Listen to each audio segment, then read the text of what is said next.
Welcome back to TwinSpires Sports NFL Roundtable. I'm Ashley Anderson alongside James Scully and Scott Shapiro here for our final NFL Roundtable of the season.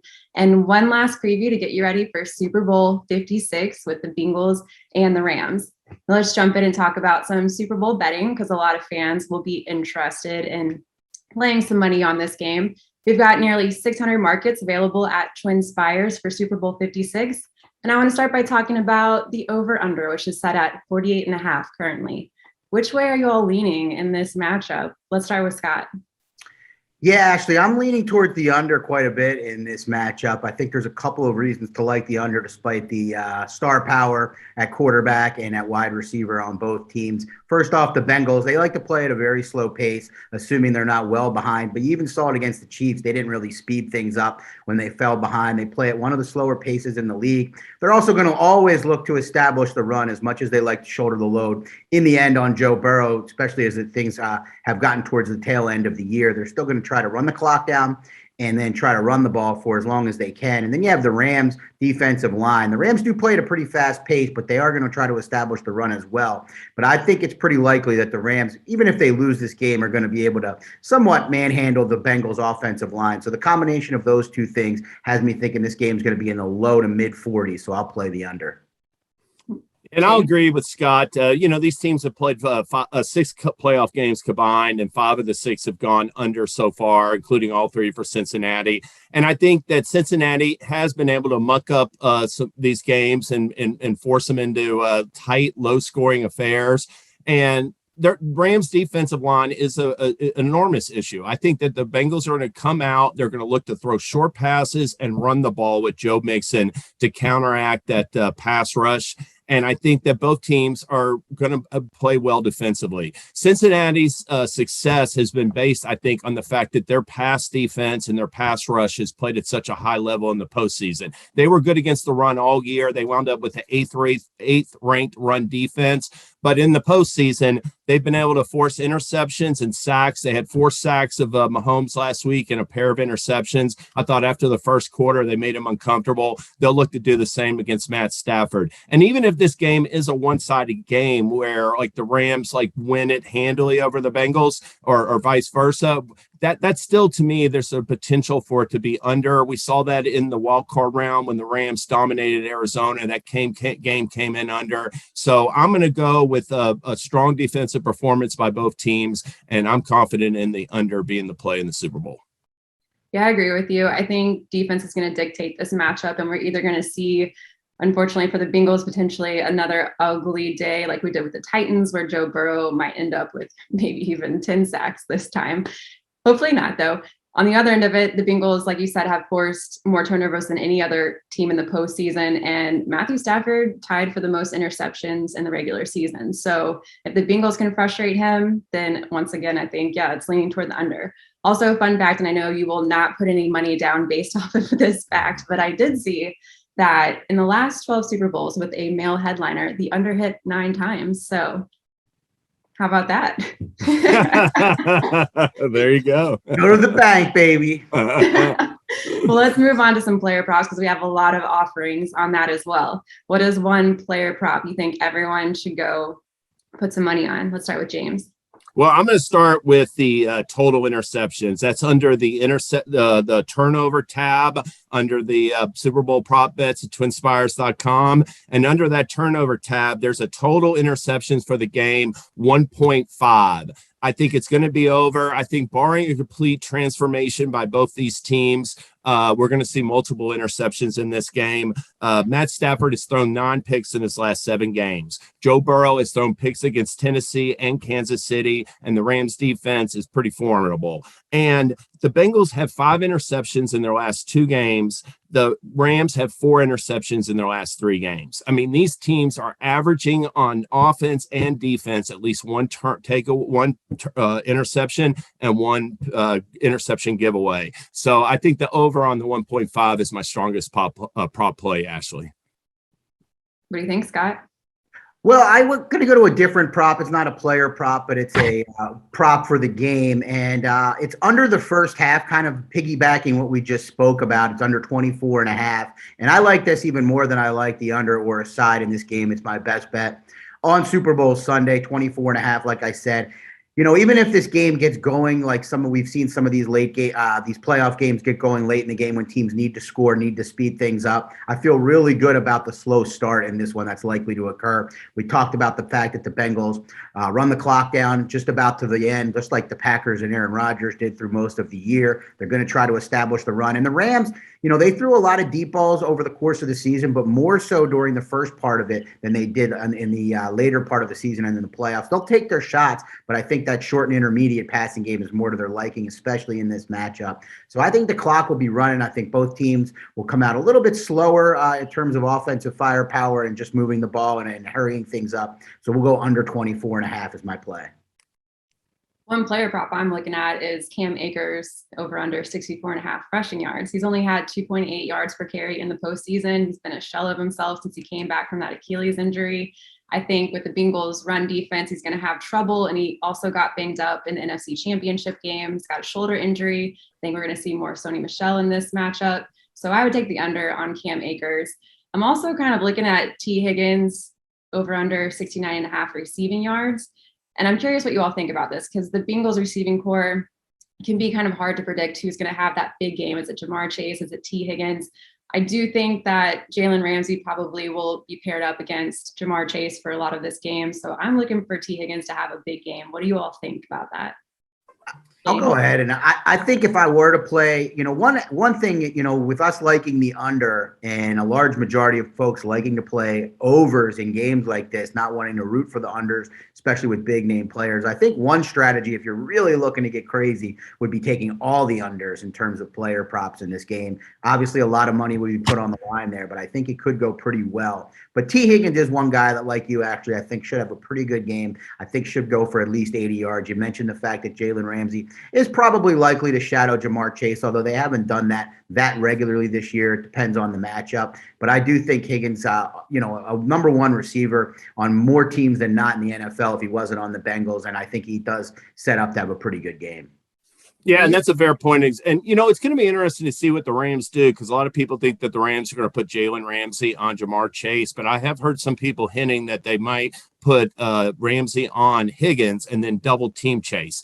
Regardless, they're going to be focused on those two guys. I think there's an opportunity for a guy like Tyler Boyd maybe to have a good game. And I look for, like I mentioned this earlier, I look for short passes. I mean, they're going to look to get the screening game going. I'd be looking at mixing over totals on both receiving yards and rushing yards. I think that he's capable of having a big game. We saw it last week where he threw that screen pass to Perrine that got their jump started their whole offense. They're going to be looking to throw quick, short passes, and Mixon's going to be a target of some of those throws.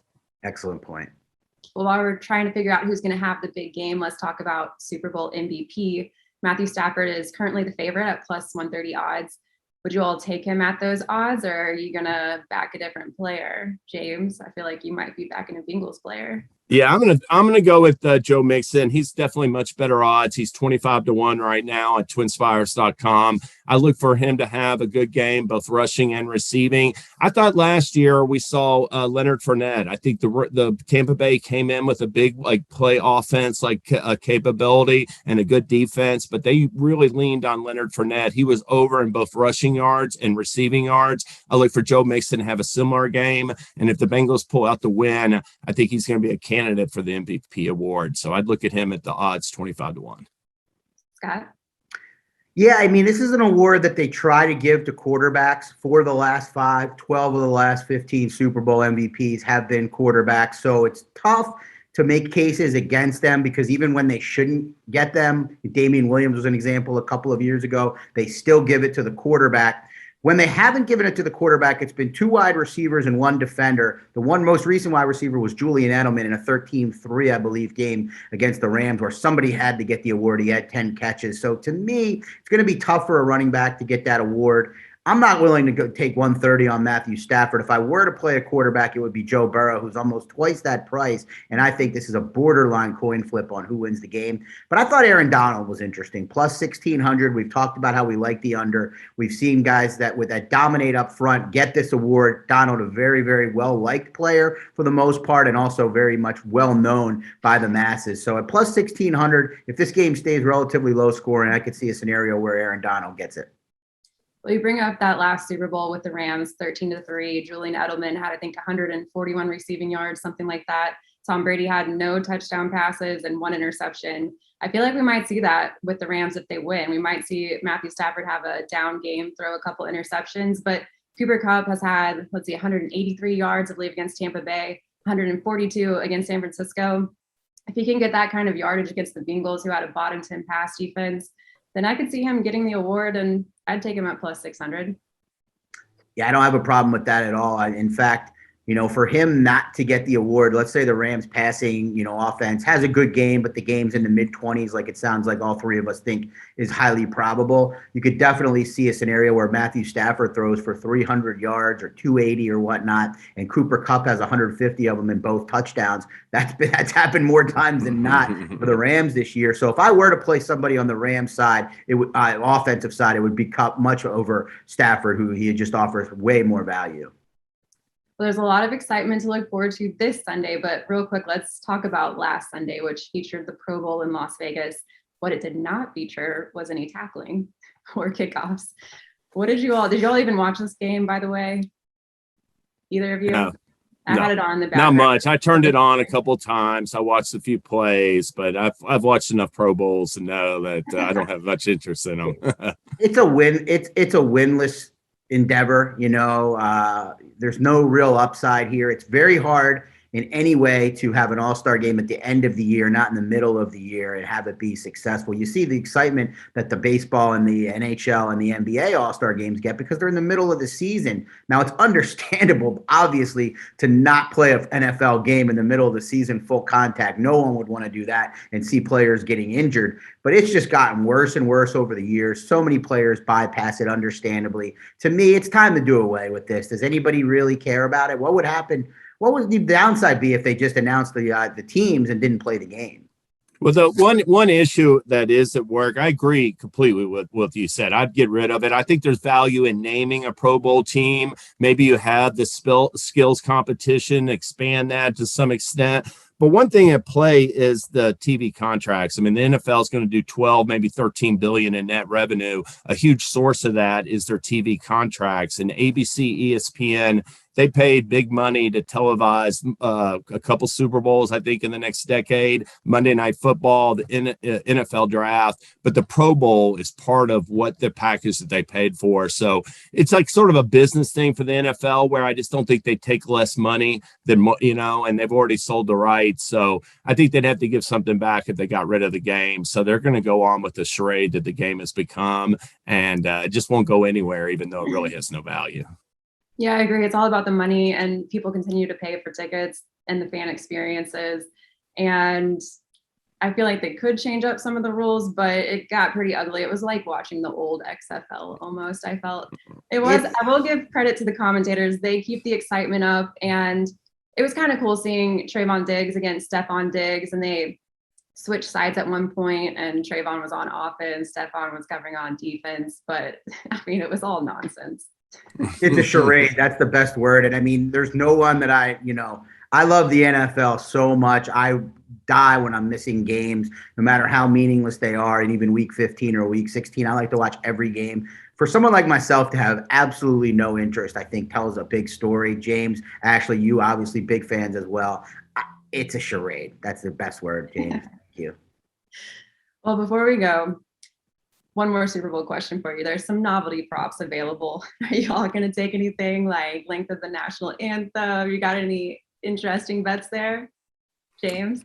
No, I'm looking at the Super Bowl where I'm betting money on it. I'm not going to like just throw away bets that are like 50-50 that I don't have like a opinion upon, a strong opinion. And so therefore, the length of the national anthem and such, I just like blow right by those games. My main bet is on the Cincinnati Bengals. I'm on the money line, I'm on the point spread, and then I'm betting the under.